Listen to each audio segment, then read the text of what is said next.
Welcome to the Deep Dive. Today we're going to be exploring Elena Ferrante's My Brilliant Friend, Oh, yeah. a story set in like 1950s Naples. Yeah. We're going to be following the lives of Elena and Lila, two friends who are navigating this like complex world of poverty and ambition, Right. shifting social dynamics, all that good Yeah. stuff. And it's a world. Get ready because Ferrante packs a lot into this one. Oh, she does. Io She radical really does. strappie. It's a world where even like seemingly simple things, Yeah. like children's dolls get like entangled with the neighborhood's darker forces. Right. And that's where we first meet Elena and Lila, or Linu as she's called, as children in this setting. So right from the beginning, we're introduced to this tension between childhood innocence and the harsh realities of their environment. Absolutely. And Ferrante uses the disappearance of their dolls to like introduce us to Don Achille. Oh, Don Achille. Yeah, Okay. who kind of embodies this power and fear associated with the Camorra. So is that our first glimpse then into the organized crime element that kind of hangs over the neighborhood? Exactly. He represents that like looming threat even to these young girls. Yeah.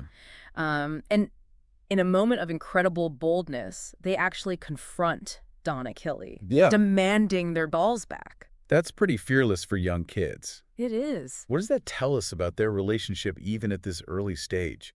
I think it speaks volumes. Their shared defiance against Don Achille really solidifies their bond.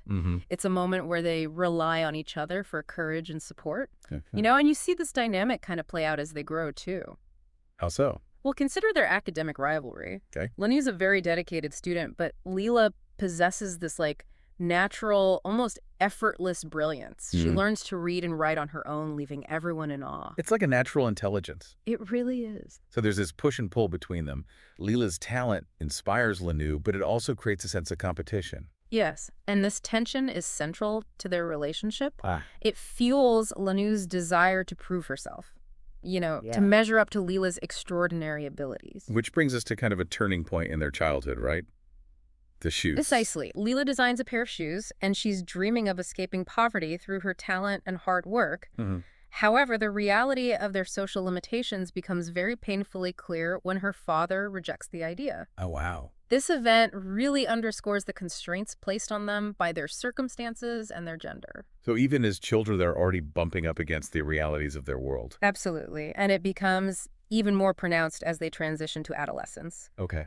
Education emerges as a potential path to, like, a different life. Lenu embraces academic pursuits, seeing it as her ticket out. Yeah. But Lila, despite her intelligence, is pressured to contribute to the family's shoemaking business. Right. So their paths start to diverge, shaped by both their individual circumstances and the expectations placed upon them. Yes, and this divergence is further complicated by the arrival of the Solara brothers. Okay, now the Solara brothers. Yeah. They seem to represent a much more like direct and immediate threat Oh, for sure. than, say, Don Achille. Yeah. What makes them so menacing? Well, they're linked to the Camorra. Okay. So they wield a lot of power and influence within the neighborhood. Right. But they're also drawn to Lila's beauty and intelligence, leading to this unwanted attention and a sense of danger. Yeah. And Lila doesn't back down from that either. No, she doesn't. There's that scene at the church where she directly confronts them. Exactly. She refuses to be intimidated, even by figures as powerful as the Solaris. Yeah. Her defiance is both admirable and unsettling. For sure. It highlights her courage, but also the precarious position she occupies within the society. So this kind of sets the stage for the next major development in Lila's life. Yeah. Which is her marriage to Stefano Carracci. Now, he's the son of Don Achille, isn't he? He is, though Stefano is trying to distance himself from his father's legacy and build a legitimate business. Right. He offers Lila a chance at financial security and social advancement, something she desperately craves. But this decision also seems to pull her deeper into the world that she's trying to escape, doesn't it? It's a very complex choice. Yeah. On the surface, it appears to be a path towards a better life, but beneath the surface, there are deeper implications about the choices that are available to women in her situation. So let's talk about Lenu for a moment. Okay. How does she react to Lila's engagement and this looming wedding? Well, as Lila prepares for her wedding, Yeah. Lanu finds herself increasingly drawn to Nino Serator. Okay. He's this intelligent and ambitious boy who's recently returned to the neighborhood. Right. Their shared intellectual interests kind of create a connection between them. Yeah. But it's also complicated by Nino's complex relationship with his own family. So there's a bit of a love triangle forming. Yes, and this adds another layer of complexity to the already intertwined lives of Lanu and Lila. Yeah. They're navigating not just their own individual aspirations, Right. but also the shifting dynamics of their friendship and their romantic feelings. Yeah.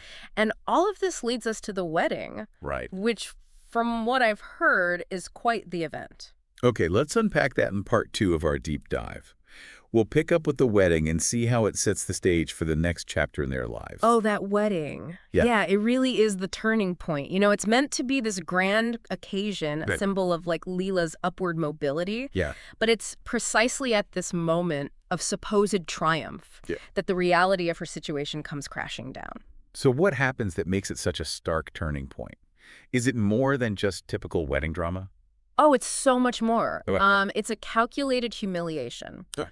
Marcello Solara, one of the brothers who has been kind of menacing Lila, Right. he shows up at the wedding uninvited. Oh, wow. He deliberately sits at the main table and makes a show of wearing a pair of shoes Okay. that are very clearly based on Lila's designs, the ones that her father rejected. Oh, wow. That's a power move if I've ever heard one. Yeah. It's a direct attack on her talent and her ambition. Exactly. It's a public reminder that no matter what she achieves, Yeah. the Solaras, and by extension the Camorra, Right. still hold power over her. Yeah. They can undermine her efforts with like a simple gesture. So how does Lila react to this? Ferrante leaves Lila's immediate reaction kind of ambiguous. Okay. But we see the lasting impact of this event as the story unfolds. Right. Lila enters her marriage already feeling defeated. Oh, wow. And her relationship with Stefano quickly deteriorates. So the fairy tale ending that you might have hoped for crumbles pretty quickly. It does. Stefano becomes controlling and abusive. I don't know. And Lila finds herself trapped in a situation that mirrors the limitations she was trying to escape. It seems like a cruel irony that she tries to elevate her status through marriage, Yeah, but ends up even more confined. it really does. Yeah. And it underscores those limited options available to women in her time and place. Right. Even a good marriage, in the societal sense, can become a prison. For sure. Yeah. What about Lanu during all of this? We left her with a budding interest in Nino. Right. Does that develop further? It does, but in a complicated way. Okay. As Lanu continues her education, she moves further away from her childhood neighborhood. Right. She goes to high school in Pisa, then on to university in Naples. So she's literally and figuratively distancing herself from her past. Yes, and this creates a sense of alienation for her. Okay. She achieves academic success, but she also struggles with feelings of guilt and like a longing for the familiarity of her old life. Does this separation affect her friendship with Lila? It does. Their lives are moving in different directions. Lanu is pursuing intellectual freedom, while Lila is grappling with the constraints of her marriage and her social environment. Yeah. They write letters, Okay. but there's a growing distance between them. So the bond that they forged as children is being tested by their very different experiences. Exactly. And then there's Nino. Right, Nina. He becomes this point of connection and conflict between them. Okay. How so? Well, Lanu's feelings for Nino deepen, Right. but he remains elusive. Oh. He's focused on his own intellectual pursuits Yeah. and struggles with his own family issues. Mm. Then, as Lila becomes increasingly disillusioned with her marriage, Okay. she finds herself drawn to Nino as well. Okay, so the love triangle is getting even more tangled. It really is. Layla sees Nino as a symbol of the intellectual and creative life she craves, a life she feels Stefano has stolen from her. Wow. But for Lanu, it's a betrayal. Right. It reawakens those old feelings of competition and jealousy. Yeah. Their relationship has always had that push and pull between admiration and rivalry. Yeah, It seems like those dynamics are just amplified now that they're adults. absolutely. Mm. And it all comes to a head when Lila makes a drastic decision. What's that? She leaves Stefano. Wow, that's a huge step. It speaks to her strength and determination, but I imagine it also comes with significant consequences. It does. Divorce is scandalous in their community. Yeah. And Lila faces social isolation and judgment. Right. But it also marks a turning point for her. Okay. She's finally taking control of her own life, Yeah. even if it means defying societal expectations. It seems like a huge turning point for both women. Mm-hmm. We'll be back in a moment to see how their stories and their friendship continue to evolve in the final part of our deep dive. So we're back, and things have gotten pretty intense for both Lila and Lenuso. Lila's taking this huge risk by leaving Stefano, Right. and Lenu's wrestling with her own complicated feelings about Nino. Yeah. Where do things go from here? Well, both women are forging their own paths, but their lives remain very much intertwined. Okay. Lila free from her marriage, but now facing this social backlash. She Yeah. throws herself into activism. Okay.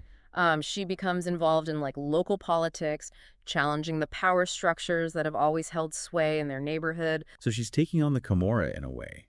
That seems incredibly dangerous given their influence. It is. She's putting herself at risk by directly confronting the forces that have controlled her life and the lives of so many others. Yeah. But she's also demonstrating remarkable courage and a commitment to social justice. Meanwhile, Lenu's achieving success as a writer, right? We talked about her first novel in the previous part. Yes, Lenu publishes a book that gains recognition beyond her wildest dreams. Wow. It brings her a level of intellectual and financial freedom she never thought possible. So it seems like she's finally achieved that escape that she's always longed for. On the surface, yes, Okay. but her success comes at a price. How so? She feels this sense of guilt for leaving her community behind, and there's a growing distance between her and Lila. Yeah. Their lives are moving in increasingly different directions. So even as Lenu achieves her goals, there's still this sense of loss and this longing for connection. Exactly.